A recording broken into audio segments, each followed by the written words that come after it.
반갑습니다. 셋단자연구소 양선입니다. 한자는 태고일의 삶의 모습이 그대로 담긴 애환과 지혜의 생생한 인류 역사입니다. 한자는 극복 대상이 아닌 동행자일 때가 좋습니다. 이해하면 한자와 좋은 것이 되어 동행할 수 있습니다. 여기 이해하며 동행하는 멋진 방법이 있습니다. 바로 셋단자입니다. 오늘은 셋단자 제189항 구물현자에 관련된 셋단자를 공부해 보겠습니다. 오늘 배울 글자는 한 글자의 중심자와 6글자의 관련자로 구성되었습니다. 배경을 살펴보겠습니다. 중심자는 거물현자이고 이 거물현자는 구문빛 중에서도 우주의 무한정한 공간을 표현하는 것으로서 아득함으로 해석합니다. 셋단자 189강은 짐작하기 어려운 상황을 아득함으로 표현하는 그런 한자들로 보였습니다. 중심자를 보겠습니다. 중심자는 거물현자입니다. 거물현자는 검다 또는 아득하다 등의 의미가 있습니다. 해당 부서로는 머리를 의미하면서 하늘을 표현하고 있는 머리두자와 작다라는 의미로서 어리다라는 것을 표현하고 있는 작을 요자로 구성되어 있습니다. 거물현자를 이미지로 표현해보면 머리두자에 해당되는 하늘의 이미지가 있습니다. 그리고 작을 요자에 해당되는 어린아이의 이미지가 있습니다. 이렇게 두 이미지가 결합된 모양이 거물현자여서 거물현자가 표현하는 그 검은빛은 하늘에 닿을 어린아이의 미래다라는 그런 뜻입니다. 검다라는 단어는 색깔을 표현하는 것으로서 우선 검정색이 생각날 것입니다. 그렇지만 굉장히 많은 것을 설명할 때도 검정색으로 표현하고 오늘 배울 한자인 거물현이 의미하는 아득한 것도 검정색으로 표현합니다. 거물현은 머리, 즉 하늘을 의미하는 머리 숫자와 어린아이를 의미하는 어릴 요자가 결합해서 어린아이의 미래를 설명하고 있습니다. 흔히 어린아이를 보면서 앞길이 구말리 같다고 하듯이 어린아이의 미래를 가늠하는 것은 불가능합니다. 마치 우주의 무한정한 공간을 보는 듯한 그런 심정인 것이죠. 천자문을 공부할 때 보면 첫 구절에 나오는 천지현황, 즉 하늘은 검고 땅은 노랗다고 할 때 왜 하늘이 검은가 의문을 가지는 사람이 있습니다. 하늘이 검다라는 것은 검정색을 표현하는 것이 아니라 아득한 공간을 은유적으로 표현하는 것이죠. 거물현자는 하늘에 닿을 것 같은 아이의 미래가 검다라고 표현하고 있습니다. 즉 보이는 것이나 들리는 것이 희미하고 매우 멀게 느껴지는 그런 아득함을 의미하는 것입니다. 아득함을 의미하는 중심자 의미를 기억하면서 관련자들을 살펴보겠습니다. 첫 번째 관련자는 활시위 현자입니다. 활시위 현자는 활시위를 의미합니다. 해당 부서로는 활을 의미하는 활공자와 검다라는 의미로서 아득함을 표현하고 있는 거물현자로 구성되어 있습니다. 활시위 현자를 이미지로 표현해보면 활공자에 해당되는 활의 이미지가 있습니다. 그리고 거물현자에 해당되는 우주의 아득함을 표현하는 이런 이미지가 있습니다. 이렇게 두 이미지가 결합된 모양이 활시위 현자여서 활시위 현자가 표현하는 그 활시위는 활의 화살을 아득한 곳으로 보낸다라는 그런 뜻입니다. 활시위는 화살을 아득한 곳으로 보낼 수가 있는 것이죠. 활시위는 활대에 걸어진 줄을 말합니다. 그 줄에 화살을 올려서 당겼다 놓으면 아주 멀리 날아가는 것이지요. 활로 매우 멀리 날려보내는, 즉 아득하게 보내는 기능을 하는 것이 바로 활시위입니다. 활시위 현자는 활로 아득함을 보여주는 것이 활시위다라고 표현하고 있습니다. 두 번째 관련자는 악기줄 현자입니다. 악기줄 현자는 악기줄을 의미합니다. 해당 부서로는 실을 의미하는 가는실 멱자와 검다라는 의미로서 아득함을 표현하고 있는 거물현자로 구성되어 있습니다. 악기줄 현자를 이미지로 표현해보면 가는실 멱자에 해당되는 실 한 뭉치가 있습니다. 실의 이미지요. 그리고 거물현자에 해당되는 우주의 아득함을 보여주는 이런 이미지가 있습니다. 이렇게 두 이미지가 결합된 모양이 악기줄 현자여서 악기줄 현자가 표현하는 그 악기줄은 실의 소리가 아득하다라는 그런 뜻입니다. 검은고나 가야금에 달린 줄은 마법을 가진 것 같습니다. 물론 바이올린이나 기타에 달린 줄로도 얼마든지 마법 같은 연주를 할 수 있지요. 그 줄을 튕기면 천상의 소리가 들려옵니다. 다윗은 아직 세상에 알리기 전에도 이미 수금 연주 실력이 대단했다고 합니다. 히브리인들의 현악기인 수금은 우리로 치면 검은고나 가야금에 해당할 것입니다.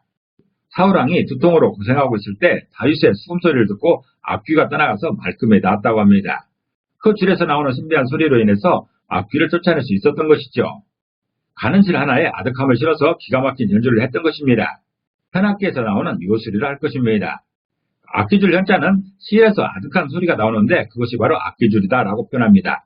세 번째 관련자는 솥귀 현자입니다. 솥귀 현자는 솥귀를 의미합니다. 해당 부서로는 새, 금속을 표현하고 있는 슬금자와 검다라는 의미로서 아득함을 표현하고 있는 거물현자로 구성되어 있습니다. 솥귀 현자를 이미지로 표현해보면 슬금자에 해당되는 철물의 이미지가 있습니다. 공사장에서 사용하는 그런 철물이지요. 또 거물현자에 해당되는 우주의 아득함을 표현하고 있는 이런 이미지가 있습니다. 이렇게 두 이미지가 결합된 모양이 솥귀 현자여서 솥귀 현자가 표현하는 그 솥귀는 금속 중에 아득한 희망을 갖고 있다, 아득한 희망을 보여준다라는 그런 뜻입니다. 가난한 시절에는 밥 짓는 소리보다 더 향기롭고 달콤한 소리가 없었습니다. 지금이야 대한민국이 선진국이 되어서 배고픔에 서름을 말하기 어려운 환경이 됐지만 불과 4, 50년 전에는 보릿고개가 있었습니다. 대한민국이야말로 상전벽해라는 말이 현실화된 그런 기적의 나라인 것이지요. 그 가난했던 시절에는 밥 짓는 소리만큼 귀한 소리가 없었습니다. 가마솥에 곡식을 넣고 불을 지피면 어느 순간부터 김이 모락모락 올라오기 시작합니다. 아이들은 배가 고프니 엄마 언제 다 돼 하면서 몇 번을 재촉합니다. 그러다가 솥에서 김이 올라오기 시작하면 환호성을 지르지요. 곧 밥을 먹을 수가 있으니까요. 가마솥에서 김이 올라오는 것을 솥귀라고 합니다. 솥뚜껑 위에 귀처럼 솥은 그런 부분입니다. 모든 금속으로 만든 제품 중에 솥귀보다 더 소중하게 간절하게 바라보는 것은 없을 것입니다. 솥귀 현자는 금속 중에 아득함을 보여주는 것이 솥귀다라고 표현합니다. 네 번째 관련자는 빛날 현자입니다. 빛날 현자는 빛나다 또는 밝다 등의 의미가 있습니다. 해당 부조로는 불을 불화자와 검다라는 의미로서 아득함을 표현하고 있는 건물 현자로 구성되어 있습니다. 빛날 현자를 이미지로 표현해보면 불화자에 해당되는 불의 이미지가 있습니다. 그리고 건물 현자에 해당되는 우주의 아득함을 보여주고 있는 이런 이미지가 있습니다. 이렇게 두 이미지가 결합된 모양이 빛날 현자여서 빛날 현자가 표현하는 그 빛나는 것은 불빛이 아득하게 비치는 것이다 라는 그런 뜻입니다. 영광스럽고 훌륭하여 돋보이는 것을 빛난다고 합니다. 여러 모양으로 빛나게 할 수가 있겠지만 불빛을 이용하면 확실합니다. 그 불빛을 바로 눈앞에서 보게 된다면 눈이 부실 만큼 빛이 나겠죠. 그렇지만 빛날 현자는 불빛이 희미하고 매우 멀리 있어서 아득하게 보여도 빛날 수가 있다고 설명합니다. 마치 밤하늘에 별빛을 보는 것처럼 아득하지만 빛나는 경우입니다. 빛날 현자는 불빛이 아득하게 비추니 빛이 난다고 표현합니다. 다섯 번째 관련자는 아찔할 현자입니다. 아찔할 현자는 아찔하다 또는 어지럽다 등의 의미가 있습니다. 해당 부조로는 눈을 의미하는 눈목자와 검다라는 의미로서 아득함을 표현하고 있는 거물 현자로 구성되어 있습니다. 아찔할 현자를 이미지로 표현해보면 눈목자에 해당되는 눈의 이미지가 있습니다. 그리고 거물 현자에 해당되는 우주의 아득함을 보여주고 있는 이런 이미지가 있습니다. 이렇게 두 이미지가 결합된 모양이 아찔할 현자여서 아찔할 현자가 표현하는 그 아찔한 상황은 눈이 아득할 때다라는 그런 뜻입니다. 갑자기 정신이 아득하고 어지러운 현상을 아찔하다고 합니다. 어떤 경우에서 아찔한 경험을 하게 되면 상당히 오랜 기간 잊지 못하고 밤잠을 설치며 공포에 휩싸이게 됩니다. 제 경험 중에는 외항선을 탈 때 태평양을 횡단하면서 한밤중에 혼자 갑판에 나갔다가 배가 휘청하는 바람에 중심을 잃고 아찔했던 그런 경험이 생각납니다. 하마터면 인사도 못하고 안녕할 뻔한 그런 순간이었죠. 눈앞이 아득하여 깜깜해지는 그런 순간이었습니다. 아찔할 현자는 눈이 아득할 때가 아찔한 상황이라고 표현합니다. 여섯 번째 관련자는 배전 현자입니다. 배전 현자는 배전을 의미합니다.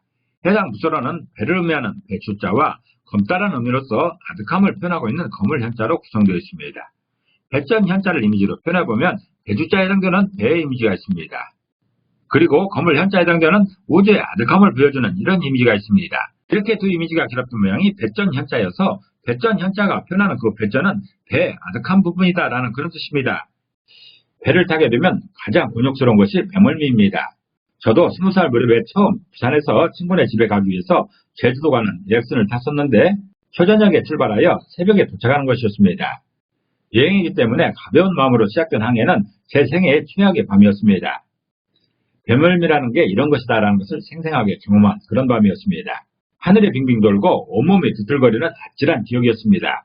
이후에 알게 된 것인데 배는 그나마 선수와 선미, 즉 앞과 뒤가 조금 넓고 양 날개에 해당하는 배전이 가장 흔들리는 공간입니다.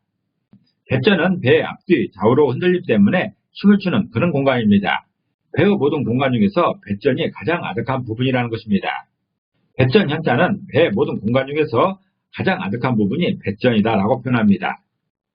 오늘은 한 글자의 중심자와 6글자의 관련자로 구성된 거물 현자의 세트 한자를 공부해보았습니다. 오늘 공부한 내용을 다시 한번 요약하면서 이 시간을 정리하도록 하겠습니다.